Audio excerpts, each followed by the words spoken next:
солейки? Тебе? Нет, Диане. А Диане, вы режете только для вас. Вы даете... Первый это для нас, Окей. первый это для нас. По традиции. Все объедки надо взять. Нет, с цветочком и с листочком. Хорошо? Можно мне с двумя цветочками? Потом это же... Можно, но потом. Bonjour à tous, de retour donc après ces 2 semaines d'absence pour une raison bien justifiée qui était en introduction de cette vidéo, notre mariage avec Borislava. C'était un moment vraiment émouvant, c'était un moment fort. C'est sûr que ces quelques 4 minutes, un peu plus de 4 minutes que vous avez vu en introduction, c'est des moments qui, quand j'ai fait la vidéo, c'est le moment où j'ai pleuré de nombreuses reprises tellement j'étais ému. C'est un moment fort de ma vie, c'est un moment, c'est difficile à expliquer en fait, hein, et c'est en fait d'arriver à un état, une véritable communion, un véritable amour. En fait, c'est ce dont j'aimerais parler avec vous aujourd'hui. Le mot amour, qu'est-ce que ça veut dire? Qu'est-ce que ça signifie? C'est sûr que, en fait, la première fois qu'on m'a posé cette question, en fait, qu'on m'a posée indirectement, parce que c'est quand j'ai regardé un documentaire qui s'appelle Love Me, qui parle d'un de nos concurrents aux États-Unis, qui s'appelle A Foreign Affair. Love Me, vous pouvez regarder, je vous mettrai les informations sur ce film. C'est un film qui parle de l'aventure de 4-5 hommes américains qui partent trouver l'amour en Ukraine, et à l'occasion d'un voyage de groupe, et on voit un petit peu ce qui se passe pour chacun de ces hommes, comment ça se passe, leur quête amoureuse en fait. Et vous vous apercevez que bon, il y en a certains pour qui ça fonctionne, puis il y en a certains pour qui ça ne fonctionne pas. Et à la fin du reportage, vous avez la femme du directeur de l'agence, de cette agence, qui est au Texas, pareil, aux États-Unis. Une femme avec une belle robe verte, en fait, dans ce film. Et c'est une femme de Saint-Pétersbourg, c'est une dame russe, et elle donne sa définition de l'amour. Et quand on lui pose la question, en fait, elle se met à pleurer, et elle a des larmes d'émotion. C'est vraiment un moment, moi-même, quand elle a parlé, je me suis senti profondément touché. Et elle dit que pour elle, sa définition de l'amour à elle, c'est quand on est prêt à donner sa vie pour quelqu'un.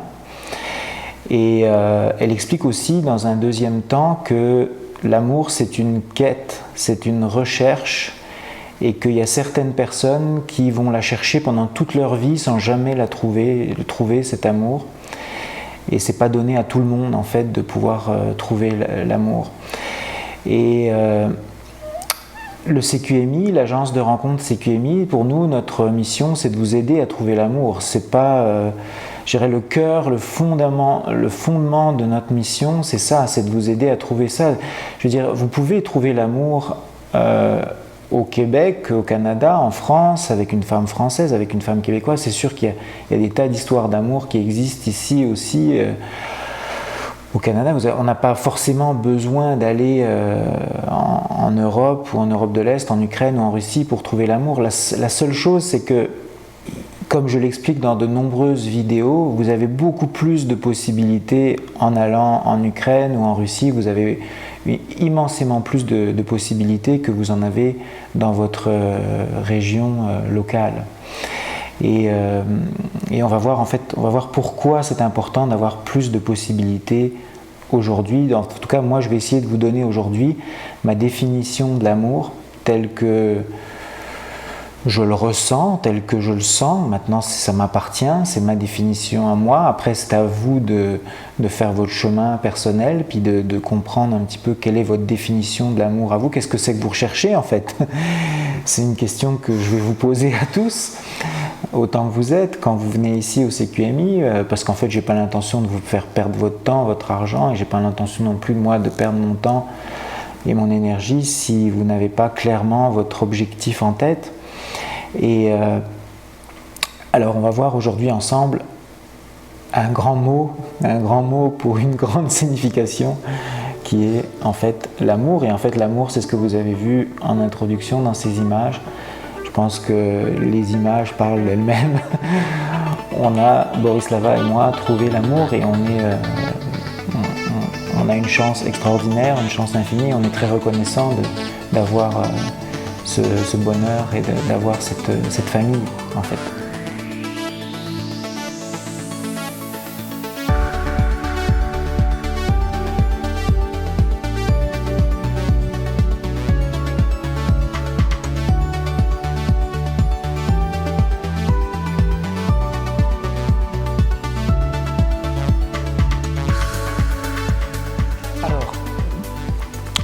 Je dirais que l'amour, c'est une quête. L'amour, c'est une quête qui peut être parfois très longue.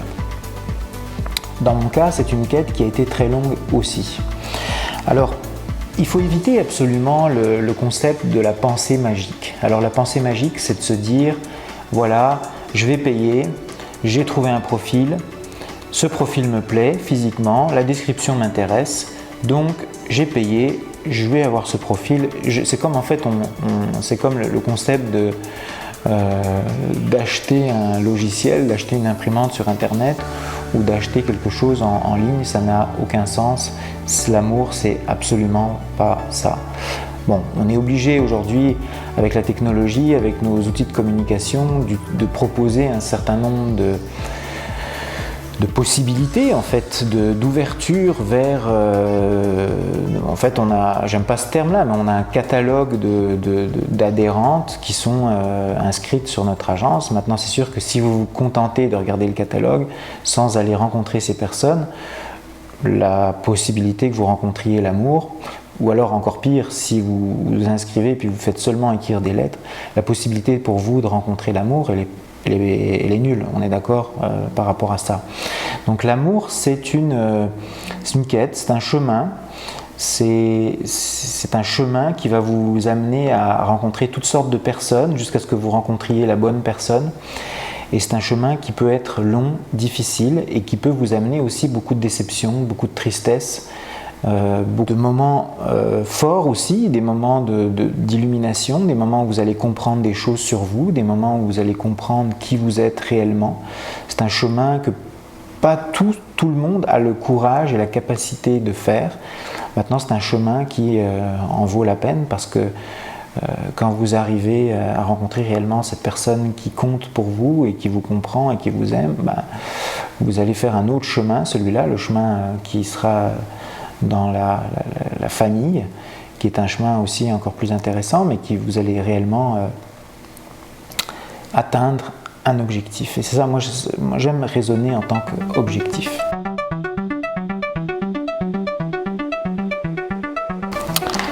Alors c'est ça, le deuxième point, c'est que notre définition de l'amour est propre à chacun d'entre nous. Moi, ma définition de l'amour est différente de la vôtre, c'est certain. Pourquoi ? Parce que ça dépend de mon histoire, ça dépend de mon enfance, ça dépend de mon code génétique, ça dépend des femmes que j'ai déjà rencontrées, ça dépend d'un paquet de choses, ça dépend de ce que j'aime, ça dépend de qui je suis. Et en fait, et c'est pour ça que la femme qui va me correspondre, c'est Borislava, mais pour vous, ça va être un autre type de femme, ça va être une femme qui aura d'autres qualités, qui va vous permettre de en fait, ce qu'on appelle, c'est remplir votre besoin d'amour. On a tous un besoin d'amour, on a tous un besoin de reconnaissance.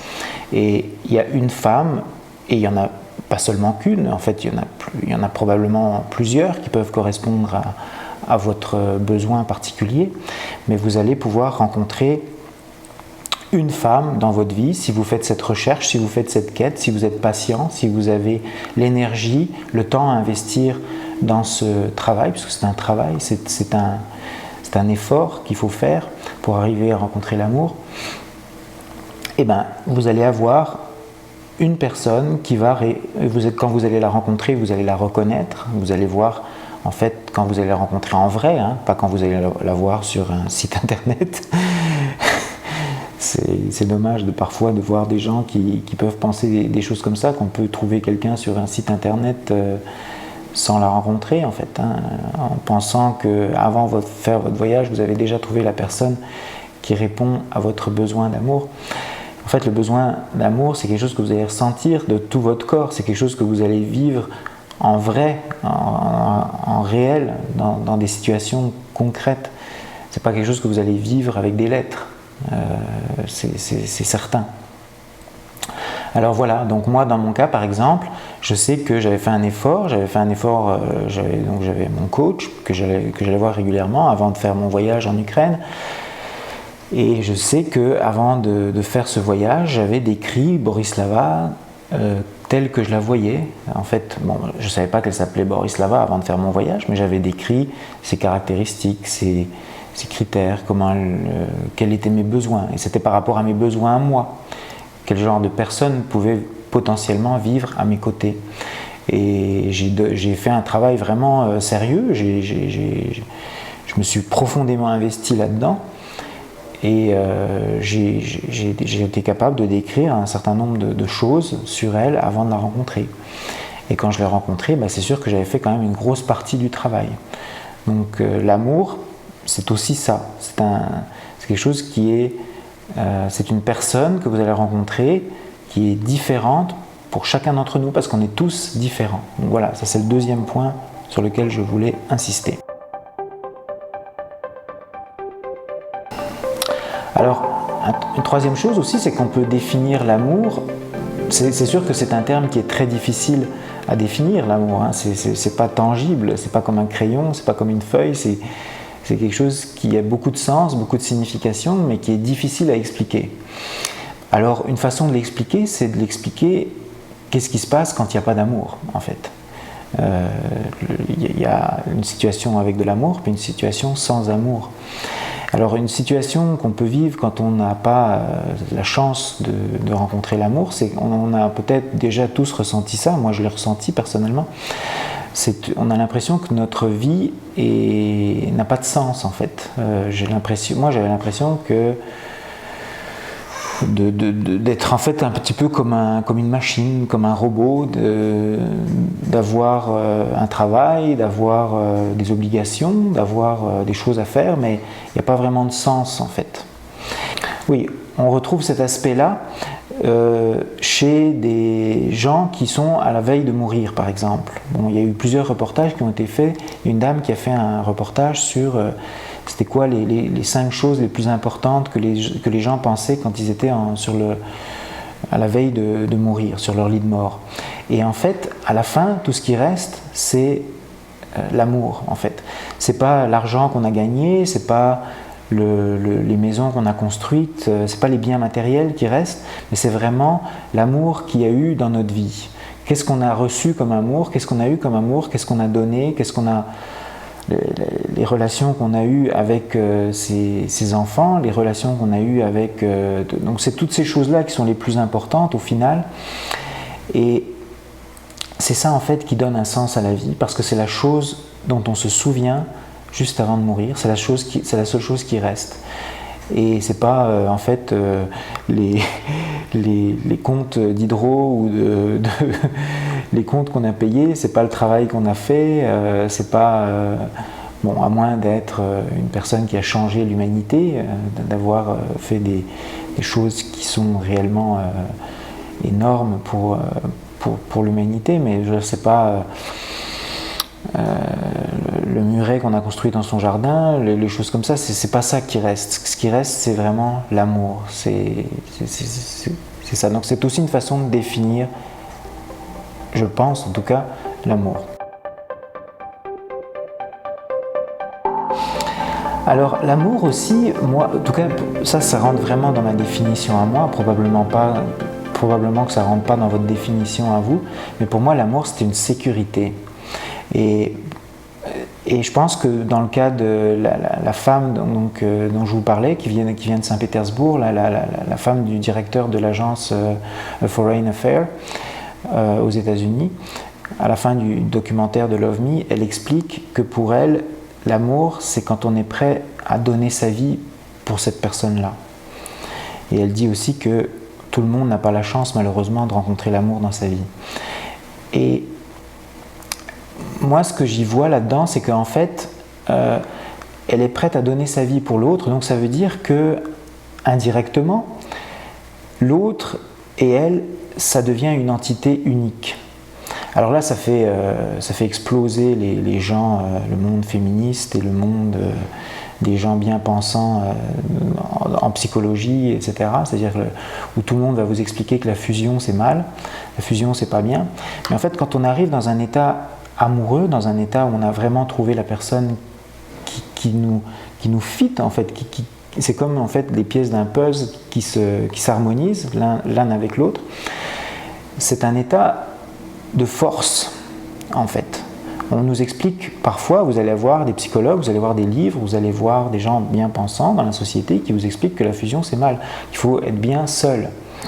Mais malheureusement, cette définition-là, elle s'applique peut-être à certaines personnes, qui sont des personnes qui sont profondément égoïstes, je pense, mais elle ne s'applique pas forcément dans un état amoureux. C'est sûr qu'on est bien physiquement seul quand on est amoureux, mais quand on a cette chance de pouvoir vivre avec quelqu'un qui nous correspond, on devient une entité aussi plus forte, on devient une entité supérieure qui est composée de deux individus, qui peut être composée de plus avec la famille en fait, qui s'agrandit. Et dans cette famille-là, ça devient tellement puissant que ça devient en fait une partie de nous-mêmes. Et je pense que c'est ce qu'elle voulait dire quand elle disait dans sa définition qu'on était prête à donner sa vie pour cette autre personne-là. Parce qu'en fait, cette autre personne-là, ça devient nous aussi. Et quand on est capable d'atteindre cet état-là, et puis quand ça se passe bien, quand il y a une harmonie, et en fait, le féminisme, c'est quelque chose qui veut détruire ce concept-là, qui veut détruire cette union-là. Le féminisme, c'est la chose la pire qui soit pour le couple. C'est quelque chose qui détruit le couple, qui détruit cette chance qu'on pourrait avoir. Et c'est pour ça d'ailleurs que, je vous en parlais en introduction, il y a plus de possibilités pour vous en allant dans des pays où le féminisme est moins fort, parce que le féminisme, c'est comme une maladie, c'est une gangrène qui mine la société. Et quand vous avez atteint cette union, quand vous avez atteint cette force-là, vous êtes beaucoup plus fort et vous êtes en sécurité. En tout cas, moi, je me sens en sécurité. Je me sens protégé dans cet amour-là. Et ça, c'est un sentiment qui est pour moi un sentiment très, très, très important pour mon équilibre personnel. Et ça s'est matérialisé pour moi dans ma vie de tous les jours, où je me suis senti beaucoup plus équilibré, beaucoup moins d'anxiété, beaucoup moins de panique, beaucoup moins de peur, de crainte, beaucoup plus de relaxation, de tranquillité. Et ça, c'est grâce à Borislava, c'est grâce à cet amour que j'ai construit avec tout mon travail. Donc ça, c'est quelque chose que vraiment je vous souhaite de vivre. Mais en conclusion, je voudrais, et ça c'est très important, je voudrais revenir un petit peu sur cette quête, sur cette quête amoureuse. Une quête amoureuse, c'est pas quelque chose de magique. C'est pas quelque chose qui s'invente simplement en payant, en donnant de l'argent. C'est sûr que vous allez devoir nous payer parce que nous on va travailler pour vous, on va vous aider dans cette quête-là. Mais c'est pas parce que vous payez, c'est pas parce que vous écrivez une lettre, c'est pas parce que vous lisez nos articles que ça va être suffisant. C'est sûr que c'est des conditions pour la réussite, mais c'est pas suffisant. Il va falloir aussi que vous fassiez un énorme travail personnel pour y arriver. Ça se fait pas comme ça du jour au lendemain. Alors, les gens qui sont des clients du CQMI, des messieurs qui sont des clients du CQMI, ou ça peut être aussi des dames aussi, qui pensent que ça va se passer instantanément simplement parce qu'ils ont signé leur chèque, ce sont des gens qui font une erreur. Ça ne se passe pas comme ça juste en achetant. On n'achète pas l'amour. L'amour, c'est un processus, c'est un procédé qui peut être très long, qui peut être coûteux en temps, en énergie. Je peux vous le dire, en tout cas dans mon cas, ça s'est vraiment pas fait du jour au lendemain, ça a pris des années et des années. Bon, c'est sûr que quand vous vous entourez de gens qui ont réussi, quand vous avez une formule qui marche, Quand vous écoutez nos conseils, bon, c'est sûr que ça va aller mieux parce que vous allez avoir vraiment des spécialistes, des pros, puis vous allez avoir aussi une infinité de possibilités en Ukraine parce que vous avez beaucoup de possibilités de rencontres de femmes intéressantes, belles, intelligentes. Donc c'est sûr qu'en passant par nous, vous allez avoir plus de chances d'y arriver. Mais ça va prendre aussi une implication très forte de votre part. Voilà. Alors, pour terminer, un petit retour pour le voyage en Ukraine. Donc là, maintenant, c'est dans 3 semaines, puisqu'on part le 21 juillet. Alors, pour les personnes qui veulent partir avec nous, donc il y a eu déjà des personnes qui ont acheté des billets. Bon, il y a eu plusieurs personnes qui ont plus ou moins disparu de la map. Donc, je vous engagerai le plus tôt possible à finaliser votre facture pour le logement, pour l'accompagnement aussi, si vous voulez prendre l'accompagnement, et puis le taxi. Donc une fois que vous avez finalisé votre facture, on va pouvoir organiser les rencontres pour chacun d'entre vous. Et très important de vous manifester le plus tôt possible, hein, parce que le plus tôt vous allez vous manifester, le plus tôt on va pouvoir s'occuper de votre cas précis, parce que si vous vous y prenez à la dernière minute, vous aurez probablement des mauvaises surprises. Pour les autres personnes qui désirent s'inscrire à la dernière minute, c'est pas possible malheureusement parce qu'il y a trop de logistique qui est impliquée dans ce voyage-là. Donc si vous voulez faire le voyage, il va falloir que vous attendiez, le voyage de groupe, il va falloir que vous attendiez au mois d'octobre, parce que là maintenant c'est trop tard pour s'inscrire. À 3 semaines, on ne peut pas commencer à écrire des lettres, commencer à faire des choix, puis organiser vos rencontres, ça va être trop compliqué pour nous et pour vous. Vous n'aurez pas le temps, vous allez être déçus, puis il y a peu de chances que ça fonctionne. Donc il faudra que vous attendiez un petit peu plus tard.